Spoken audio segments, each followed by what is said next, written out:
The world is a scary place where danger lurks around every corner. These are the incredible true life stories of people who face their most desperate hour and live to tell about it. Tonight, a rocket fuel factory explodes, sending shockwaves through the Nevada desert. Plus, a cop fears for his life when a suspect opens fire at point-blank range.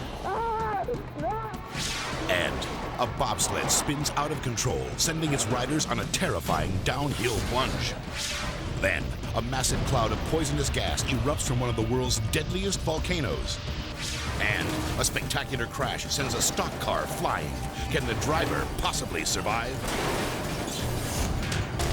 These are images so startling, so awesome, so unbelievable, you may think that you're watching a movie, but you're not.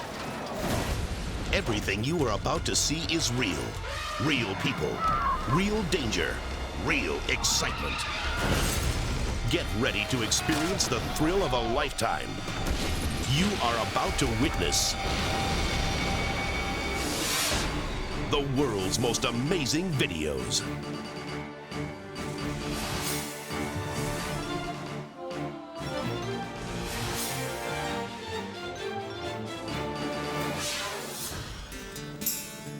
On a cold, windy morning, Daredevil Lee Oman entertains the crowd. Hanging on that bar between the wheels of Jimmy Franklin's aircraft, Lee Oman. He's walking along. Everything is fine and dandy. Little does Lee know his life will soon be hanging by a thread.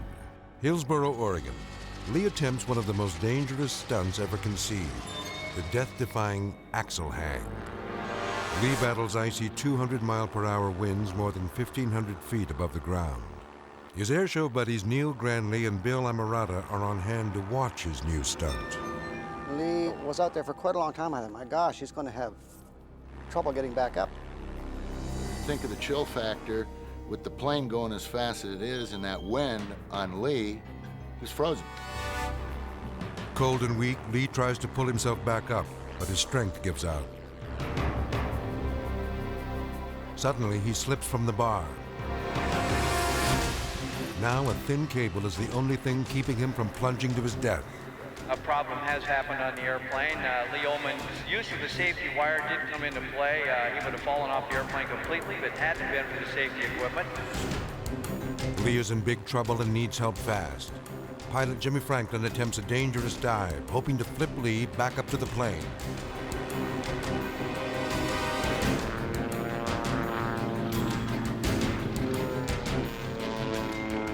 But the daring maneuver doesn't work. Jimmy's plan is quickly abandoned for fear that Lee will be slung into the plane's propeller. Then, just when all hope seems lost, his buddies on the ground come up with their own rescue plan and race off to the runway. The plan was to get the truck, match the speed of the aircraft, and get Lee. But time is running out, and the aircraft is dangerously low on fuel. The driver of the truck must precisely match the speed of the plane. The slightest error could be disastrous. Lee is carefully lowered to within inches of the truck. Then, the men make a life-saving catch. Lee had said to me after I'd grabbed him, he says, "Don't let go of me." And I said, "I won't." The fellow in the truck with me said, "Jim, we've got him." At that point, Jim put power on and started to fly away. Now the safety wire that had saved Lee's life is threatening to pull all of the men out of the truck. Their lives hang in the balance. But fortunately, they are able to cut the wire and free themselves just in time. Jim, we got him. He's in the truck. He's in the truck. I looked up and it just sounded like a .357 Magnum going off. And then we all fell back down into the truck. A true showman, Lee signals to the crowd that he's okay. But this close call almost cost him his life. A lot of things could have gone wrong. We think we just sort of accomplished a miracle. Thanks to his fearless friends, aerial stuntman Lee Oman cheated death that day and lived to tell about it. Was that a show or what?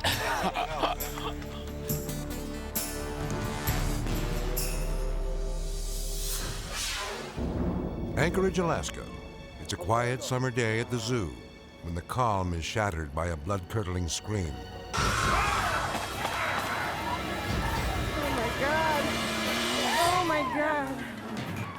Tourist Catherine Warburton has wandered too close to the polar bear cage, and one of the wild animals has grabbed her. She is trapped in the wild beast's mammoth paws and gnashing teeth.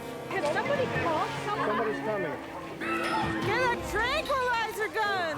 Zookeepers battle the 2,000-pound bear, desperately trying to free Catherine from the creature's powerful grip. Just when it appears that the bear is winning the life and death struggle, the rescuers manage to pry the battered woman loose. Catherine drops to the ground, writhing in pain. She suffers lacerations and a broken leg. Stay back. Has anyone called? Well, it's gonna need some stitches. While recovering from her injuries at the hospital, Catherine relives her nightmare at the zoo. Looking back, it was the dumbest thing I've ever done in my life, that's for sure. Oh my God!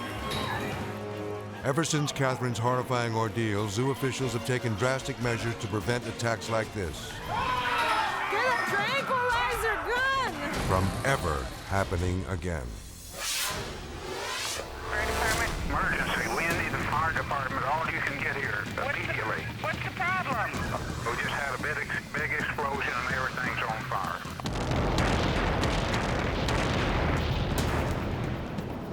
Henderson, Nevada. An earth-shattering explosion in a rocket fuel factory rocks this small desert town.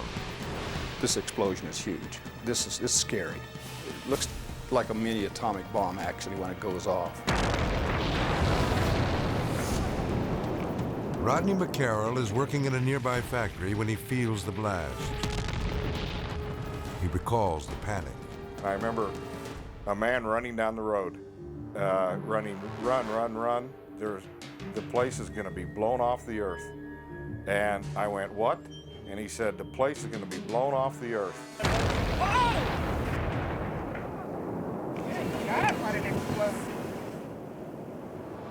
The sound was instantaneous. It was just huge. And then you could see the shock wave rolling across the ground at you.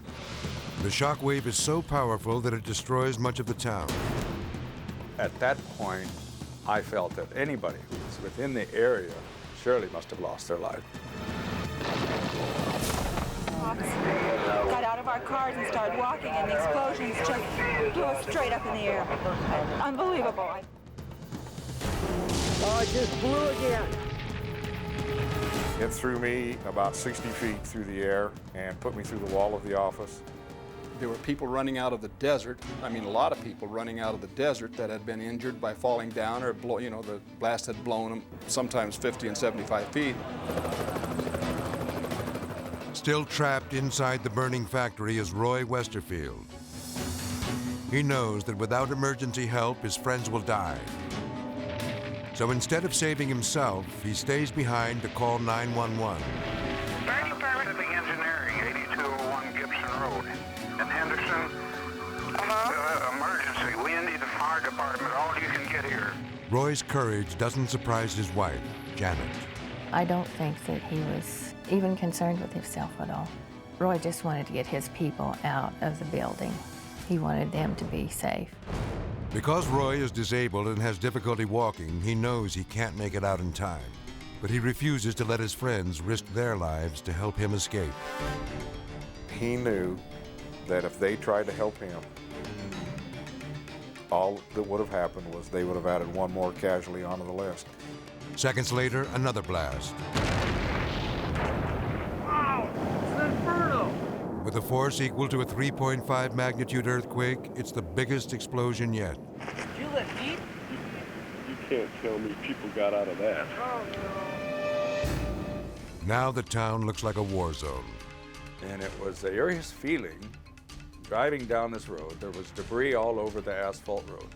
And there were cars parked along the side. I had no idea of where all these people had gone. Had they all been killed in the explosion?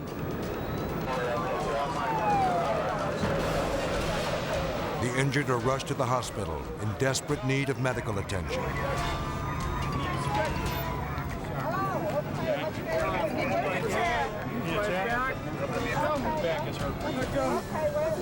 You need to stretch it a little bit. Henderson was shut down. Henderson was physically, absolutely shut down.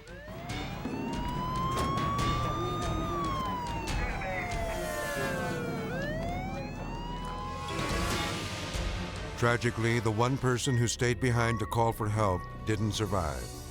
Roy Westerfield never had a chance to save himself because he put the lives of others first. Because of his courageousness, his understanding of who he was, kept a lot of people from losing their lives. He had to do what he felt was the right thing to do. We were very proud of what he did. He would have wanted to do that for everybody. Pacific Engineering in Henderson. Emergency. We need the fire department. All you can get here immediately. What's the problem? Oh, we got everything's on fire. What do you mean everything, sir? Our plant. We just had a big explosion and everything's on fire. Okay, what's the name of the business? Pacific Engineering. We're Gibson Road and the Los Angeles Henderson cutoff. Okay, I got that, sir. We'll send somebody right over. Get them all. I remember after the third explosion and the phone line went dead, I thought to myself that there's a lot of people in this community that owe their life to him.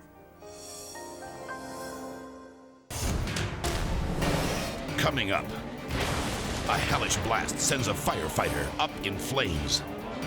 Plus, a routine traffic stop turns into a cop's worst nightmare.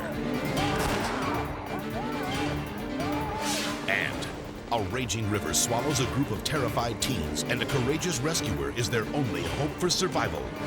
Then, a bobsled careens out of control as its riders hang on for dear life when the world's most amazing videos returns.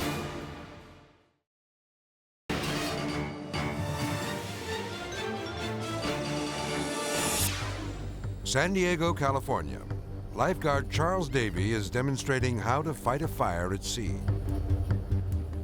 News cameraman Paul Makarushka is covering the drill, which he expects to be routine.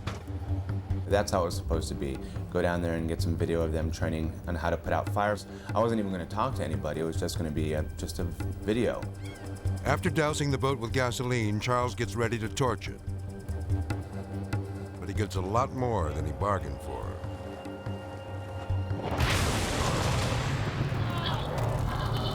The gasoline fumes ignite, causing a huge explosion.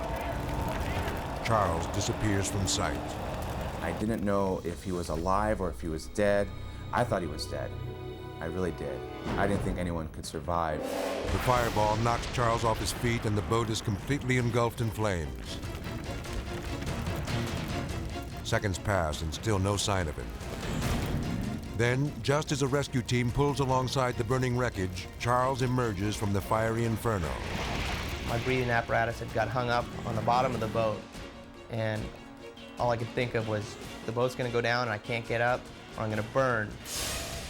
Once free, Charles barely escapes the flaming death trap. With no time to lose, he dives into the water and swims to safety. I knew I was in trouble when I was 6 feet in the air and my feet were above my head and there was flames everywhere. Watch closely. You can actually see Charles fly into the air. It's amazing that he survives. I'm very lucky. I'm very lucky to get out with my life.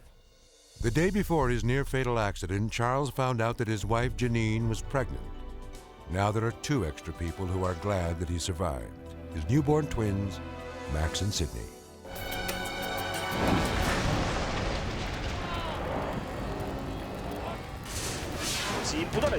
Taipei, Taiwan. The National Assembly is a place for courtesy, respect, and the thoughtful exchange of ideas. Not an exchange of punches. When 2 opposing parties can't come to terms, they settle their arguments with their fists. This representative is so fed up, he's about to take matters into his own hands. Snorting mad, he marches up to his esteemed colleague and punches him right in the mouth. When all is said and done, several legislators are taken to the hospital with bloody lips and bruised egos. proving that lawmaking can be a very dangerous business.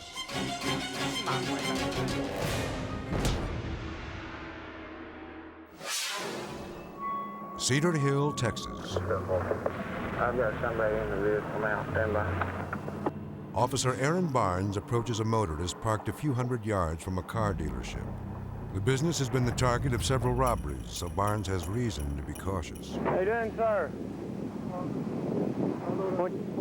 Huh? The suspect says he stopped to use the bathroom, but Barnes is suspicious. What are you doing over there? Why don't you put your hands on top of the hood for me? Gotta put your hands on top of the car for me. The officer begins to search the driver. Where's your leg? I want to pat you down, make sure you ain't got any weapons or anything. Who else is with you? By myself. That's it? What is this? Dice. You got any ID on you? Officer Barnes checks his license, but what the officer doesn't know is the suspect has a gun on the front seat. He used it to kill a man less than 30 minutes earlier. Where you come? Why don't you put your hands right there, okay? Put your hands up here. Put your hands up here. Put your hands up here. The suspect grabs his gun and fires at point-blank range. Officer Barnes hits the ground, then opens fire as the suspect escapes.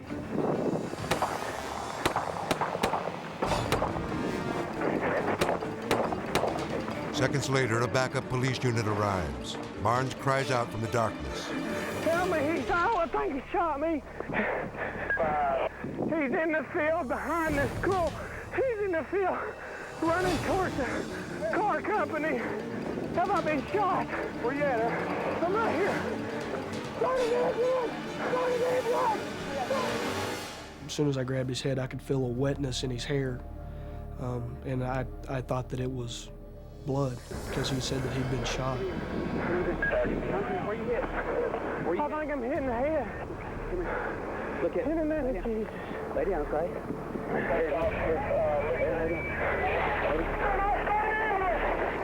Oh, God. To hear him and those screams for help over the radio, and then when you grab him and he just wilts in your hand, you think, you know, dear God, what's happened to him? But luck was on Officer Barnes' side. What he felt was the gun's muzzle blast, not a bullet. Until I got laid down and got still, that is the first time that I realized that I wasn't hit. He's down that field. He's wearing a blue jacket. After an intensive 3-hour manhunt, the suspect is finally apprehended.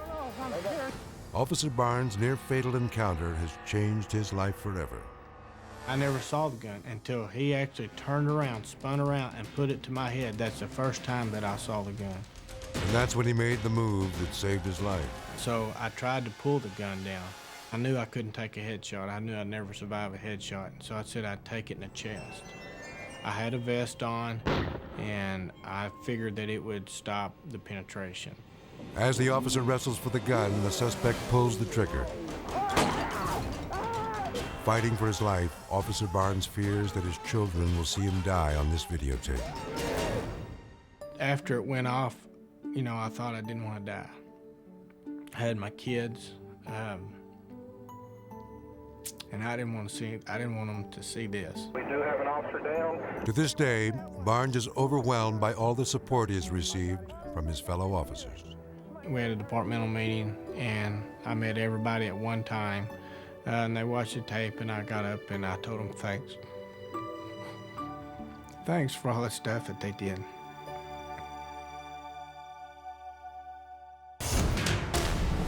Next up, it's the scariest crash ever caught on tape. Plus, a rampaging flood threatens the lives of these terrified teens. And a stunt gone bad provides a shocking ending to a daredevil stunt show. When the world's most amazing videos returns.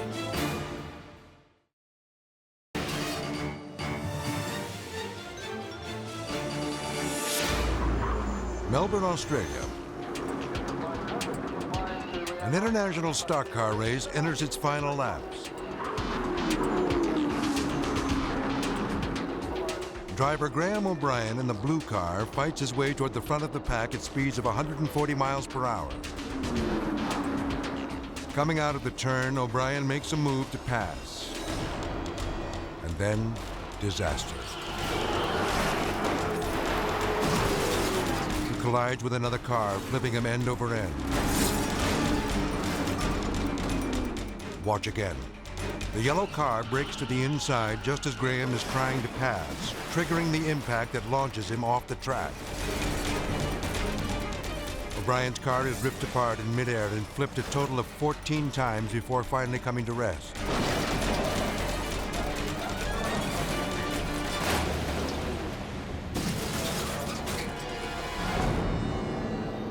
Emergency crews rush to the scene and try to pry Graham from the mangled wreckage. They're shocked to find him conscious and insisting that he's unharmed. Despite his protests, he is taken to the hospital for x-rays. Amazingly, he suffers only a black eye and is released. His mad dash for the finish line may have come up short. But on this day, Graham O'Brien has more than a victory. He has his life.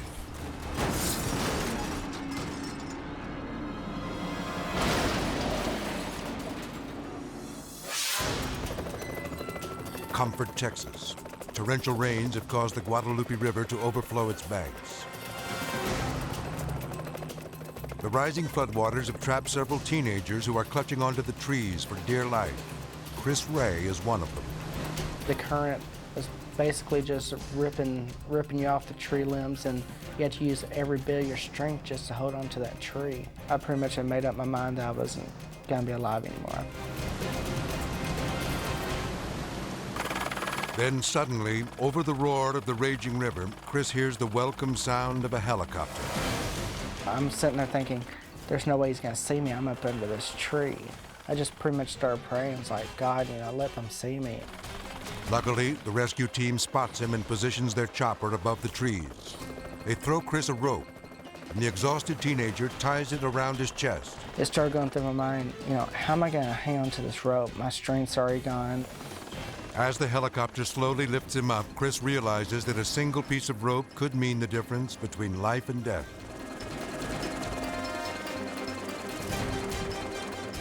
I have a little fear of heights, so, I'm just sitting there hanging on to this rope for dear life. Somehow, Chris manages to hold on long enough to reach dry land.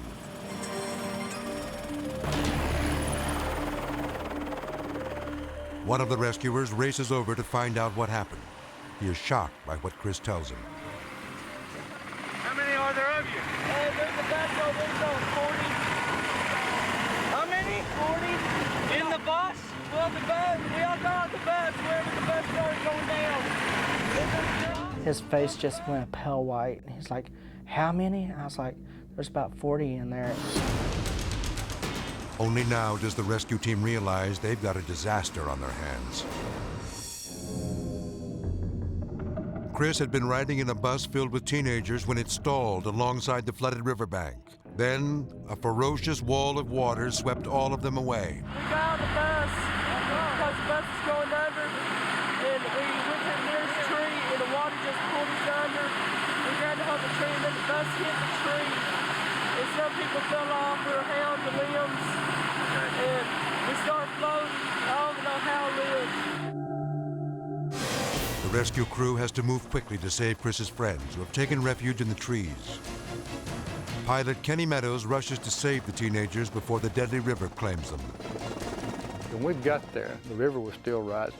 There were some kids that had a good place of safety, that their place of safety was rapidly becoming not a good place to be.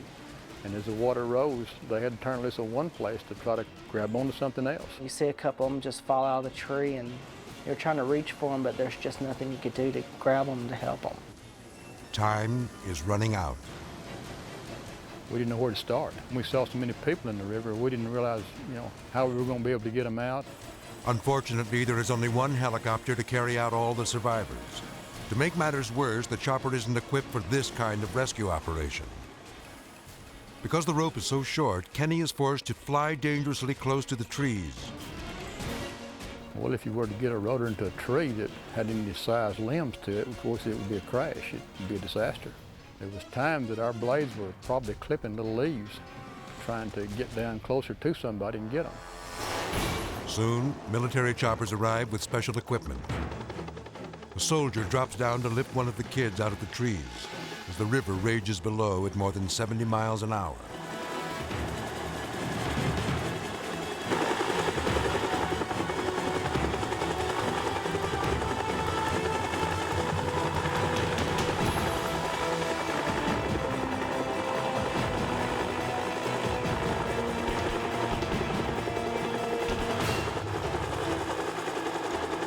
The rescue is a success, but the next one isn't so easy.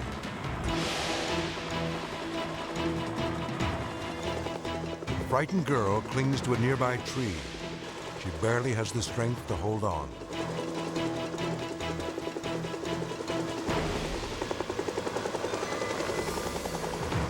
As the rescuer tries to maneuver into position to grab her, he is whipped by the branches of the tree. Now he's in danger of becoming the flood's next victim.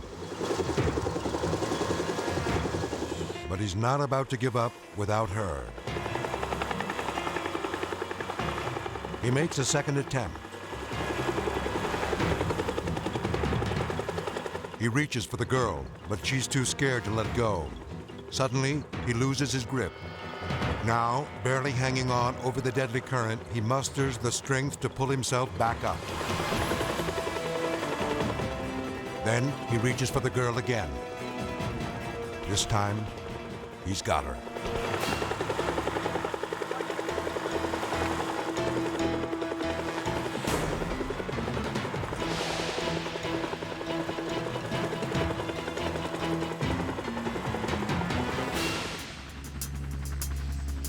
"33 people are rescued from the Guadalupe River.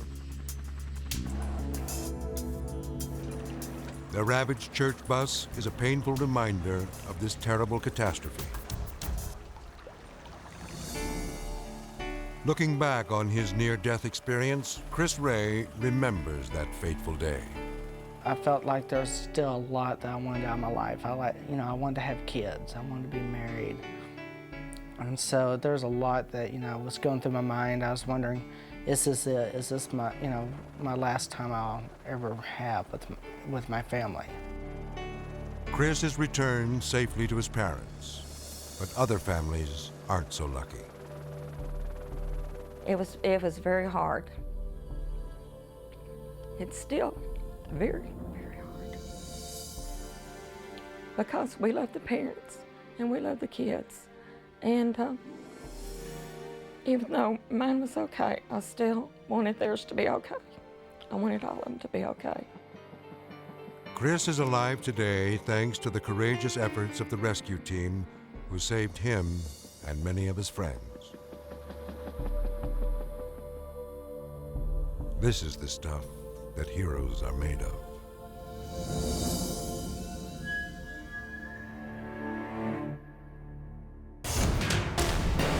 Up next, a clerk is robbed twice in the same night with 2 loaded guns and a pitchfork. Plus, 2 cops get more than they can handle when they pull over the town terror. That's a live animal, and so am I! Then later, a deadly volcano sends firefighters running for their lives. When the world's most amazing videos returns.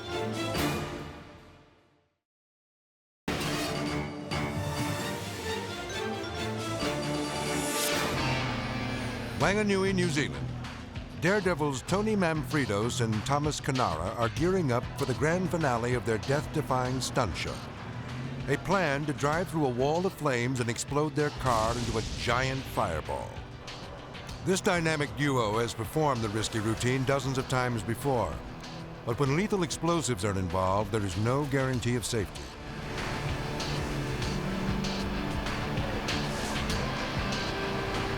Tony hits the gas and races straight for the wall of fire.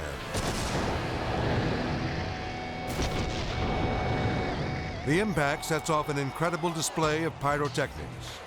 A second, more powerful explosion detonates containers of high-octane fuel that have been placed in the car. blowing its doors and hoods sky high. Remember, this is all just part of the act. But the stunt isn't over yet. Tony and his partner bail out of the burning car, completely engulfed in flames. Although they're wearing protective suits, the fire must be put out quickly or they'll burn to death. Right on cue, the safety crew rushes in and snuffs out the fire. The stunt goes off without a hitch, just as planned. But watch this unsuspecting firefighter as he approaches the car to extinguish the remaining flames. He doesn't realize that one of the containers of fuel failed to ignite during the stunt. Wearing only minimal protection, the man staggers helplessly away from the car, on fire. This is not part of the act. With no doors on the vehicle to absorb the blast, the explosion hits the firefighter with full force. The stunt crew now faces a real life and death emergency. Within seconds, they spring into action and save the defenseless man.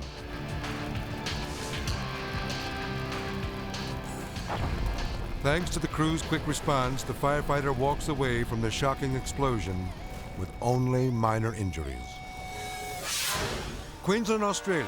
Shopkeeper Roger Granger has been the victim of several late-night robberies. But tonight, he'll get the chance to change all that. A pitchfork-wielding bandit rushes into the store, demanding that Roger hand over the cash. Rather than give in like so many times before, Roger decides he's had enough. I just said, no, you're not getting it. You work for it like I do. The devilish desperado tries to leap over the counter, but Roger is packing a weapon of his own, a solid steel crowbar. Get out of here! Roger fends off the crazed bandit, sending him away frustrated and empty-handed. What? You come back again, you bastard! But just as Roger begins to phone the police to report the crime, a suspicious car pulls into the parking lot. Incredibly, just seconds after the first robbery attempt, 2 more hold-up men enter the store. But these guys aren't carrying pitchforks. They're armed with shotguns.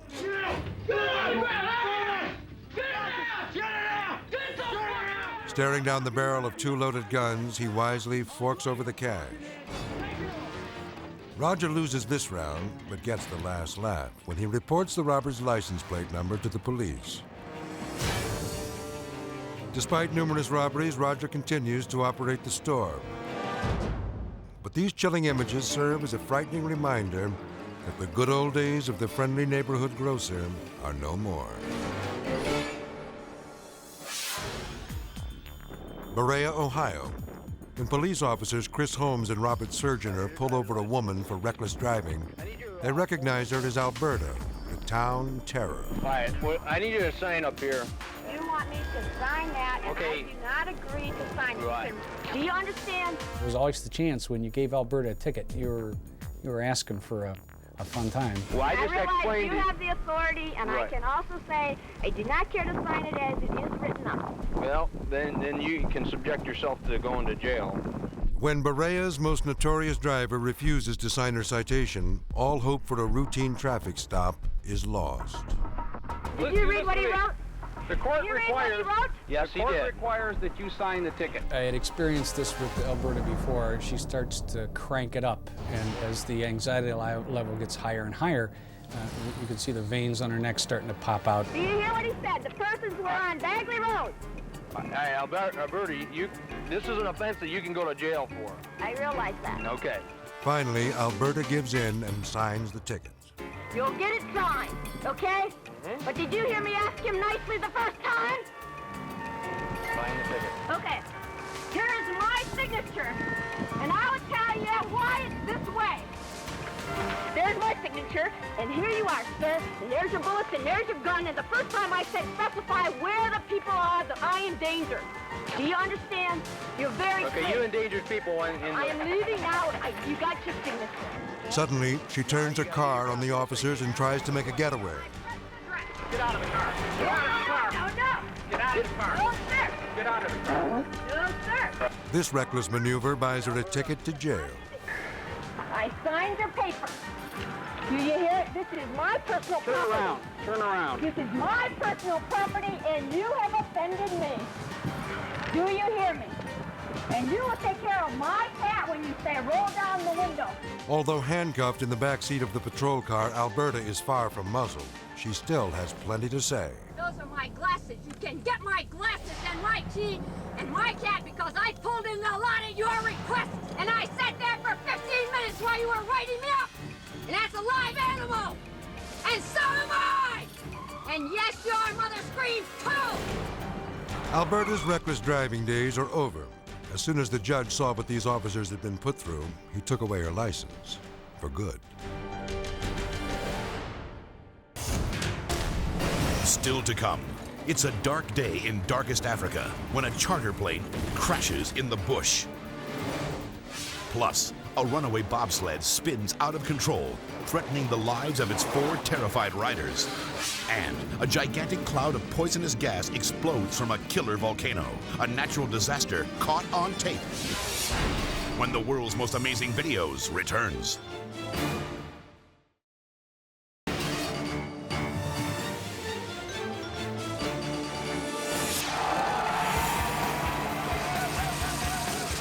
The 4-man bobsled. One of the world's most dangerous sports. It's a 1,400-pound bullet going down, and you have to go down and thread the needle, and you have to thread it right.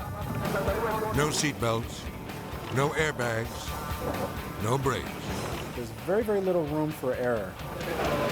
Each time these racers take the track, they risk major injury, paralysis, even death.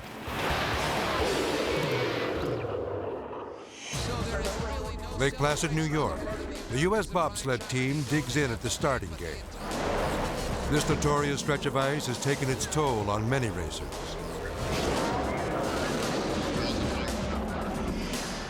But Chris Coleman and his teammates are determined to make their mark. In our practices, we were doing extremely well. We were having the fastest times down the hill. The ice was very, very smooth, very glassy. The team was extremely excited. The team stands at the ready as their pilot launches the fiberglass hull downhill. Attention, center off. The sled quickly sets a record-breaking pace, rocketing through hairpin turns at lightning speeds and soaring down straightaways at 90 miles an hour. Entering turn number 12, the team is on course for a new track record when disaster strikes. All of a sudden, there was a silence. The sled hits the turn too fast and too high. And before I knew it, I was on the side. And then I said to myself, oh my God, I'm in a crash. The bobsled spirals upside down, pinning the racers next to the ice as they hurtle down the track, slamming into turns with crushing force. Finally, the sled reaches the end of the line and limps to a stop. Crew members scramble to free the battered team from the wreckage. But only 3 of the bobsledders are able to stagger to their feet. I remember the other guys getting out, but I remember I just couldn't move and somebody pulled me out. Chris lies motionless as paramedics check for spinal injuries. Yeah. No. Down the back? No. With the relief of teammates and crew members, Chris can move his arms and legs. Incredibly, he suffers only minor injuries and is able to race again just a week later. This time, capturing the silver medal. It was a victory made sweeter by the painful reminder of what could have been. I can't tell you how excited we were just to be up on top of that podium, but just as important, I think we were all very happy just to be alive.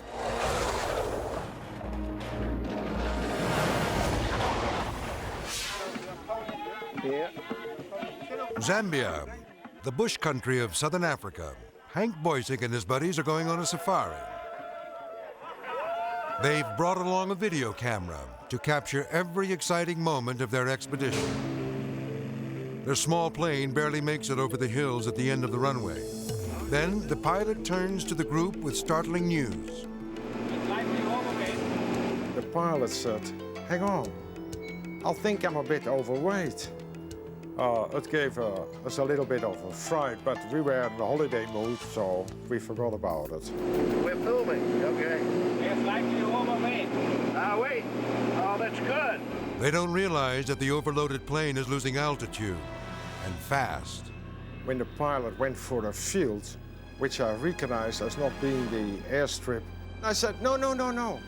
This is not the place. But the pilot ignores Hank's warnings. He tries to land in the rugged terrain.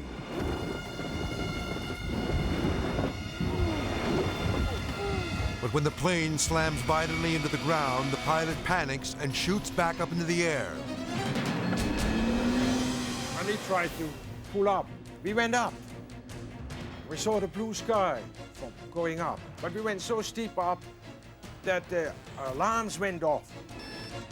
Seconds into the steep climb, the engine dies. I thought, hang on, we are not going to make it. The plane crashes.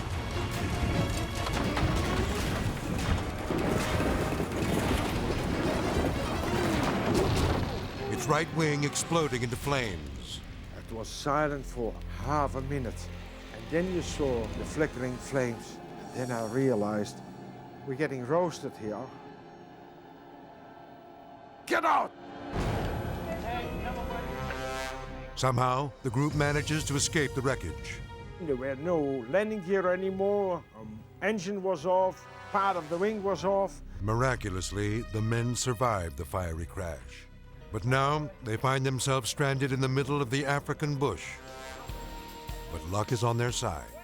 Local villagers see the fireball and come to their rescue.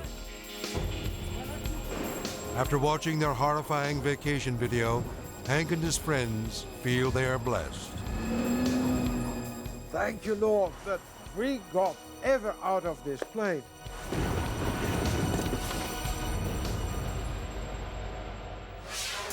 Mountains in Japan. It's a peaceful day in this sleepy little village until a deep rumbling thunders from one of the world's deadliest volcanoes. A tourist videotaping the scenic landscape swings his camera around just in time to capture a poisonous cloud of ash exploding over the ridge. Known as a pyroclastic flow, this eruption of 1,500-degree gas and rock speeds down the mountain, hell-bent on destruction. The volcanic blast is a terrifying sight, especially when it is bearing down on you at 200 miles an hour. The town's firefighters make a mad dash for safety, knowing that anyone caught in the cloud's killer path will not survive. Fortunately, no lives are lost during this frightening natural disaster. But this rare glimpse of a deadly pyroclastic flow is a vivid reminder of the powerful forces that lurk beneath the surface of the Earth.